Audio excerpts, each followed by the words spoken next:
Hey gang, Ralph Garman here. You're listening to Droids Canada. You've made an excellent choice. You have chosen wisely.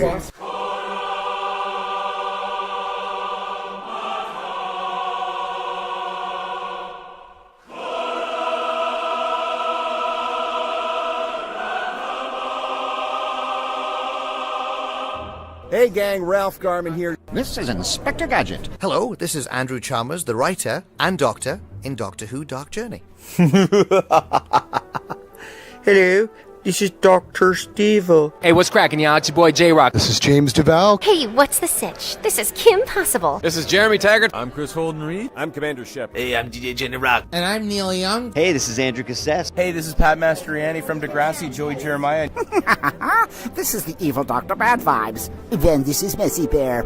And this is more from X-Men. Hi, this is Robert Carradine. This is Sean Gunn. Hey, it's Zach Callison. Hey everyone, it's Tammy Stronach from The Neverending Story.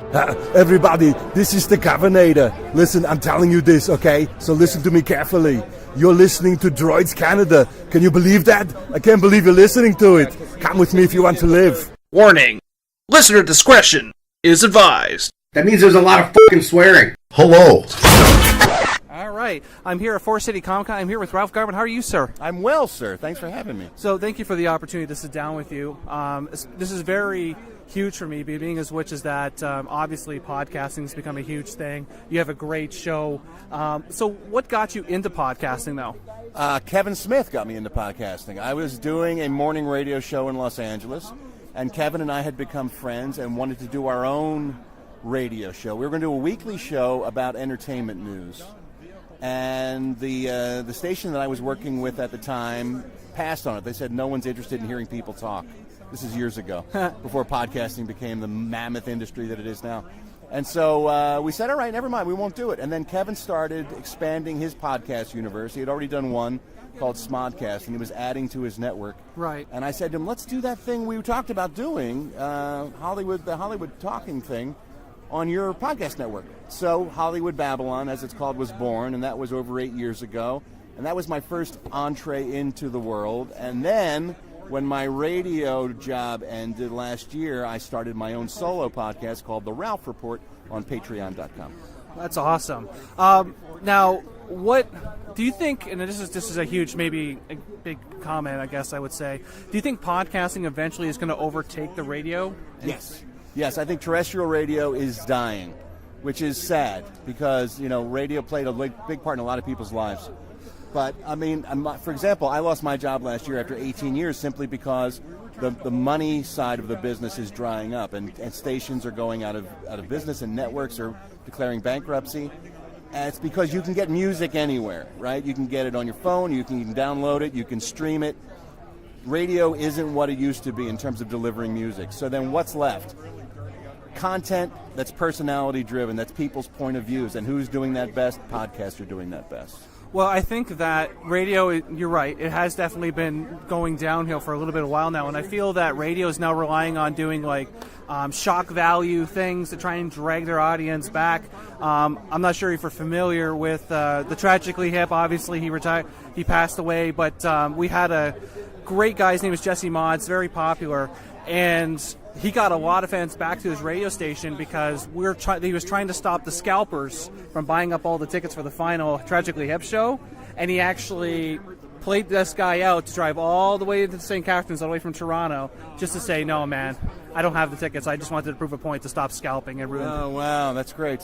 But, I mean, it dragged a lot of people to it. And just sometimes I listen to radio. Welcome to the Forest City Comic Con. Remember, there's lots going on throughout the day. Upstairs on the well, it's not that bad. Have you ever been to Fan Expo? No, I haven't, but I've heard good things. Just definitely check that out. That is the best one in all of Canada. Whether it's in Vancouver and it's in Toronto. Toronto is the biggest one. I don't know why I'm trying to talk over it. I'm gonna regret this. I don't know why. Just wait. It's kind of like. Right out. What's up, Dan? Man, we're good. I think we're good. No, the worst one. We did a convention. I don't remember where it was, and it was 15 minutes long. And my friend was interviewing the comic artist for. I want to say Black Lightning because that just came out last year and it became a very popular show on the CW. Yes. And he lost 15 minutes of that podcast. Oh, it's the worst. And he had to run to a panel right after, so he lost it. So the one thing about podcasting versus radio, I worked in radio for many years. You learn you have to become your own engineer and your own editor and your own sound guy, and it's a learning curve. You have to learn a lot about audio, right? Oh, yeah. I mean, everything I've done in podcasting myself has been self-taught. Like, I got into podcasting because I was going through a really bad bout of depression in my life, so I found podcasting as a way for me to express myself. Like, so I was always a huge nerd and stuff like that, right? And it wasn't until I got into podcasting and I'm like, oh, maybe I'm not that bad. And we started getting followers and stuff like that. People start commenting on it. I'm like, maybe I'll give this a real go. And myself personally, this is our 5th year, and we've interviewed a ton of people. And this is just a great opportunity to sit down with people like yourself that influence the podcast culture. Well, it's podcasting gives great opportunity for people to, like you said, express themselves, but also, you don't need permission anymore to broadcast, in essence. It used to be a radio network or a TV network used to have to give you permission to go out there and reach an audience. Now we all can reach our audiences, and it's great. I do enjoy that there's a little bit of there's unfilteredness to it. Like, you can pull up any podcast. Like, I listen to multiple podcasts, some of them that are very straight to the point, and some that are more comedic. Like, you listen to, like, Kevin's got, 3 or 4 shows now? Yeah, he's got 4, I think, now he's doing. And I only subscribe to 2 because it's a lot of Kevin. It's a lot of Kevin. Absolutely. There's a lot of content out there, and you can pick and choose. That's the nice thing about podcasts. It's like a smorgasbord. You can go through there and pick whatever you like. Now, if there was ever a podcast project that you thought to yourself that you might do one day outside of your current report right now, what would you do?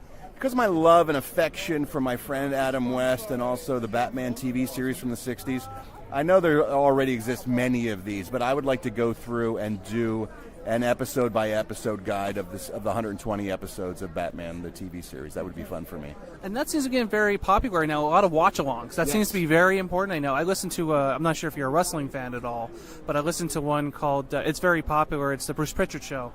And he watches, like, the old wrestling pay-per-views in the 80s and 90s, and because he was there during that time period, he can tell, like, insider information of what's going on. But now that becomes the new trend. And so we started our own show like that, Ash vs. the Evil Dead, the Bruce Campbell one. Sure, yeah.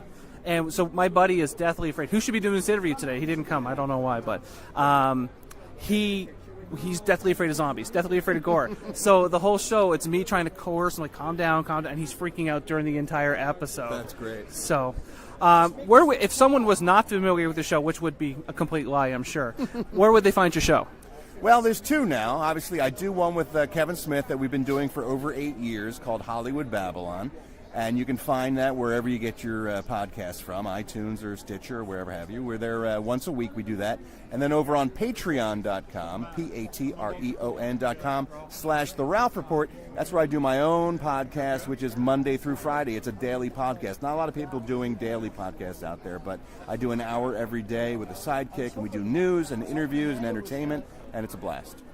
I find, do you get a lot of subscriptions on Patreon? Obviously you would because you're known, but I mean, I tried getting into the Patreon level and I found it to be more bothersome more than rewarding. It's easier for someone like myself who has an audience from almost 20 years on the radio and another almost 10 years with Kevin, to be able to make a living on Patreon. It's easier than going the advertising route, which is where most people do with their Patreon. So, I mean, with their podcast. So, I would suggest if you're just starting out, then the best way to go is either with a free podcast or with the advertising-based model. Yeah. Yeah. Well, definitely. Thank you for your time. I appreciate sitting down with you. It's been a definite pleasure. My pleasure. And continue your great success on the Ralph Report. Thank you so much. And I hope I run into you again one day. Likewise. Thank you very much. This podcast is a proud member of the Points of Interest Podcast Network. Visit us today at poipodcast.com.